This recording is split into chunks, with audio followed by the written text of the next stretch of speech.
Bonsoir et bienvenue à chacun de vous qui êtes derrière votre écran actuellement. Et j'aimerais commencer en disant, est-ce qu'on peut ensemble, même si on est chacun chez soi, juste dire merci Seigneur. Merci Seigneur pour ta bonté. Dieu est tellement bon envers chacun de nous à chaque jour.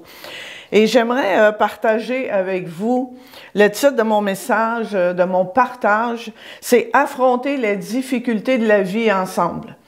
On a tous des difficultés dans la vie, ça on le sait, mais on va regarder comment les affronter ensemble ou la force d'une équipe.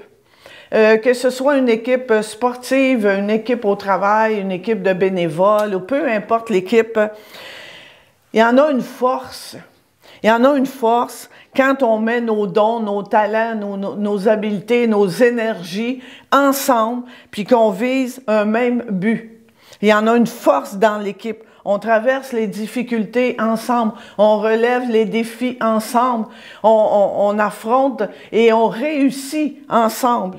Et quand on cherche le bien d'une équipe, bien, on est préoccupé par les autres autour de nous, par nos coéquipiers. Vous savez, nous avons été créés pour des relations. Ça, on le sait tous, on en parle assez souvent de ça. Et comme je viens de dire dans le titre, on traverse tous des difficultés. Mais Dieu n'a jamais prévu que nous traversions les difficultés seuls, qu'on combatte seuls.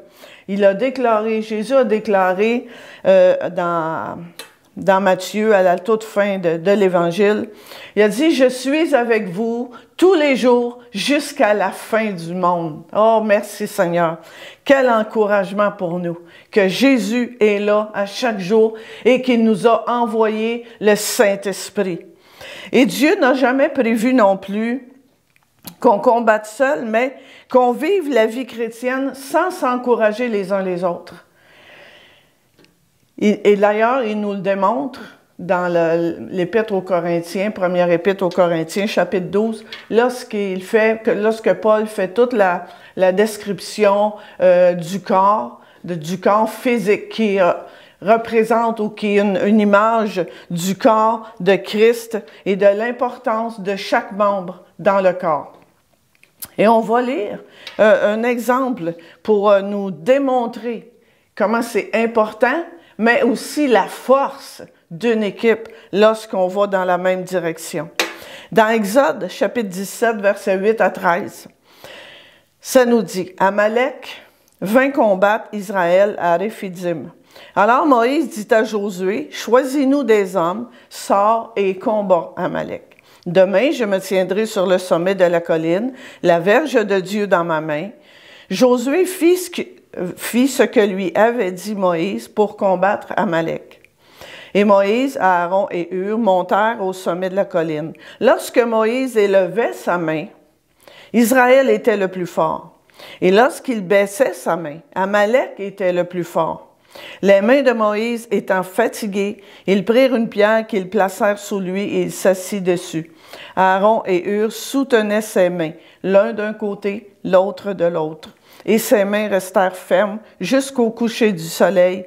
Et Josué vainquit Amalek et son peuple au tranchant de l'épée. Alors, tandis que le peuple d'Israël traversait ou avançait dans le désert, les Amalécites l'ont attaqué. Mais Dieu a révélé à Moïse comment il allait combattre pour son peuple. Et on voit ici le bâton que Dieu a utilisé, ou que Moïse avait dans la main, pour ouvrir la mer Rouge. Ici va devenir le symbole de sa présence, de la présence de Dieu et sa puissance pour triompher dans la bataille. Et le texte nous dit, tant que Moïse élevait sa main dans l'intercession, dans la dépendance de Dieu, les Israélites avaient la victoire. C'est-à-dire le peuple de Dieu avait la victoire. Mais lorsque la main de Moïse fléchissait, Amalek, l'ennemi, avait le dessus sur Israël. Le verset 12, on va relire le verset 12 qui dit « Les mains de Moïse étant fatiguées, ils prirent une pierre qu'ils placèrent sous lui, il s'assit dessus. Aaron et Hur soutenaient ses mains, l'un d'un côté, l'autre de l'autre, et ses mains restèrent fermes jusqu'au coucher du soleil.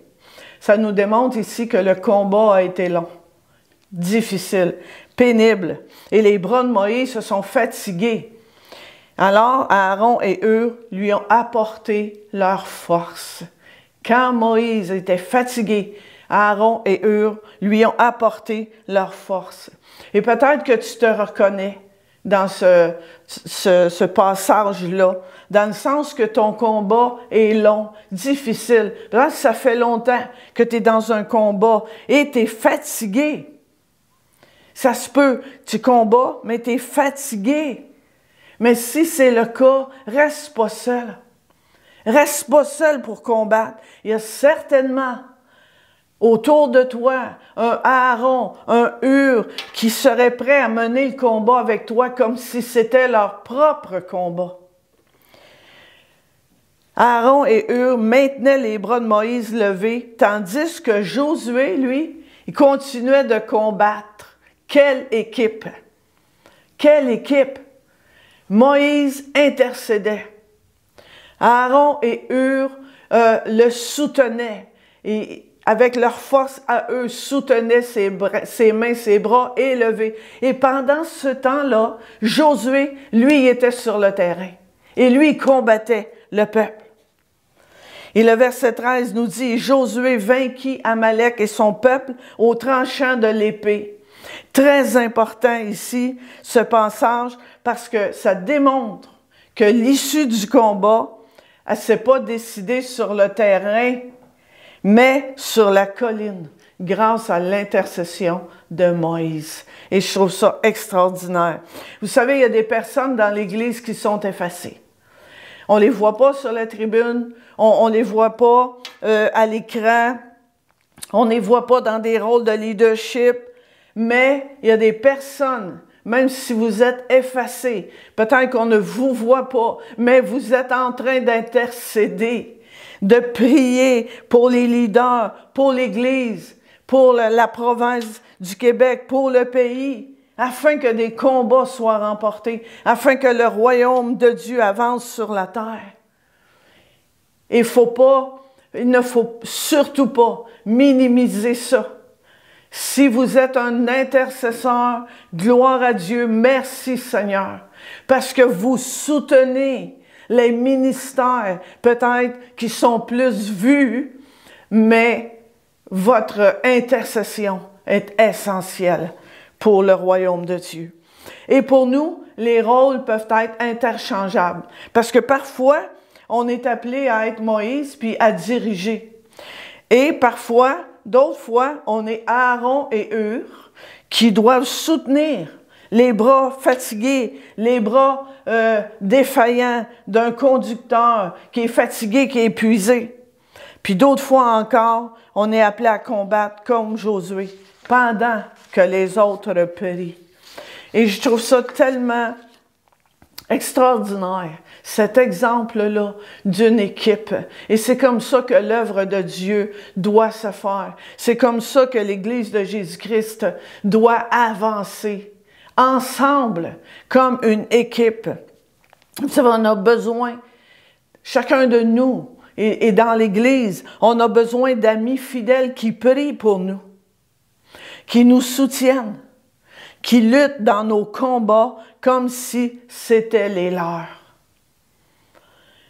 Qui relève tes bras? Qui relève tes bras quand tu es fatigué?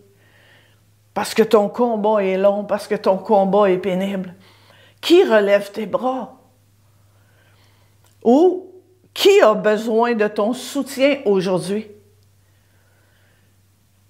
Qui a besoin que toi, aujourd'hui, tu soutiennes ses bras fatigués? Parce que son combat est long. Un autre, le passage est trop long, on ne le lira pas, mais je veux juste t'encourager à lire le chapitre 4 de Néhémie. C'est tellement un autre très bel exemple d'un travail en équipe pour affronter l'ennemi et remporter la victoire. l'Église, le corps de Christ, c'est une force extraordinaire si on travaille ensemble, si on combat ensemble. Pas pour nous, mais pour l'avancement du royaume de Dieu. Puis pour remporter des victoires sur l'ennemi. Alors, je t'encourage. Je t'encourage. Ne reste pas seul si tu vis un combat. Et si tu vois quelqu'un autour de toi, peu importe, sois prêt. Sois prêt à soutenir ses bras fatigués. Et je prie vraiment que Dieu nous conduise vraiment dans cette direction-là. Et j'aimerais prier en terminant. J'aimerais prier pour toi en terminant. Que vraiment le Saint-Esprit, enfin, nous conduise, chacun de nous, dans cette direction-là. Amen. Père Céleste, je veux vraiment te remercier pour ce passage des Écritures que je trouve si inspirant, si puissant, qui nous démontre la force d'une équipe, qui nous démontre la force lorsque nous sommes ensemble, lorsque nous travaillons ensemble, lorsque nous prions ensemble, lorsque nous faisons l'œuvre de Dieu ensemble comme une équipe. Dieu, tu as placé chacun de nous dans le corps comme tu as voulu et chacun de nous avons un rôle spécifique à jouer dans ton Église, Seigneur. Et je prie actuellement pour que s'il y a des personnes qui sont fatiguées parce que leur combat est long, alors je prie, Saint-Esprit, que tu mettes un Hur et un Aaron près d'eux afin de les soutenir dans leur combat. Et si Dieu, Saint-Esprit, tu nous diriges à être à un Aaron ou un Hur, alors soyons attentifs. Soyons attentifs afin d'être là, d'être prêts, d'être disposés aussi à tenir les bras fatigués d'un frère, d'une sœur, d'un leader dans l'Église, ou peu importe, Seigneur. Et c'est possible aussi, Dieu, que tu nous appelles à être un Josué, à aller sur le terrain et combattre, mener le combat comme Josué.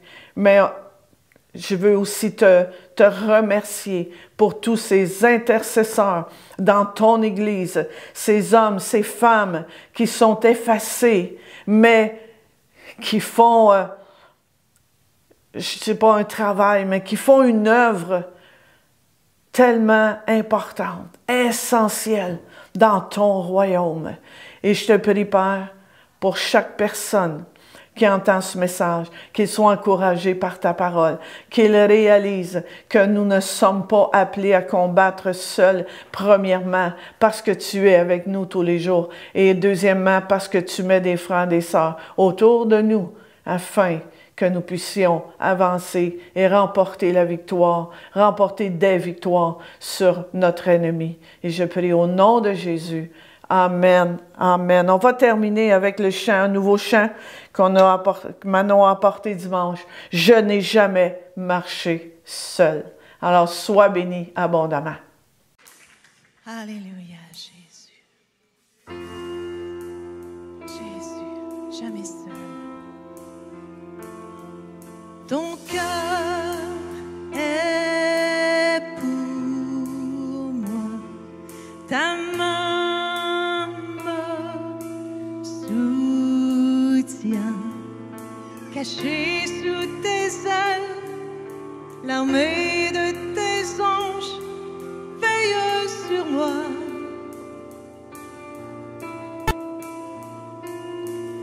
Tu es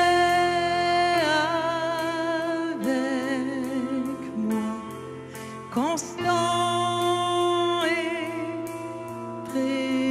présent, car depuis toujours ta faveur me poursuit, tu es mon appui. Je n'ai jamais marché seul, jamais été délaissé. Dieu, tu es mon héritage, ma force et mon rempart, et j'ai cette assurance que tu guides mes pas. Toi, mon libérateur, non, je ne marche jamais seul. Dieu, tu es fidèle. Dieu, tu es fidèle, puissant et capable. Je relève la tête, car tu es mon aide et ma providence. Je n'ai jamais marché seul, jamais été délaissé. Dieu, tu es mon héritage, ma force et mon rempart, et j'ai cette assurance que tu guides mes pas. Toi, mon libérateur, non, je ne marche jamais seul. Non, je ne marche jamais seul. Tu ne m'abandonnes pas, oh non, toujours là. Alléluia. Merci Jésus.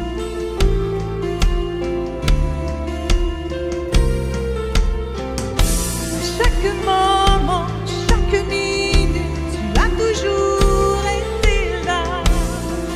Tu es fidèle et tu le seras toujours. Dans chaque victoire, chaque défaite, tu es loyal envers moi. Tu es fidèle et tu le seras toujours. À chaque moment, chaque minute, tu as toujours été là. Tu es fidèle et tu le seras toujours. Dans chaque victoire, chaque défaite, envers moi. Tu es fidèle et tu le seras toujours. Tu es fidèle et tu le seras toujours. Je n'ai jamais marché seul, jamais été délaissé. Dieu, tu es mon héritage, ma force et mon rempart, et j'ai cette assurance que tu guides mes pas. Toi, mon libérateur, non, je ne marche jamais seul, jamais été délaissé. Dieu, tu es mon héritage, ma force et mon rempart, et j'ai cette assurance que tu guides mes pas. Toi, mon libérateur, non, je ne marche jamais seul. Chaque moment, chaque minute, tu as toujours été là. Tu es fidèle et tu le seras toujours. Dans chaque victoire, chaque défaite, tu es loyal envers moi. Tu es fidèle et tu le seras toujours. Tu es fidèle et tu le seras toujours. Tu es fidèle et tu le seras toujours.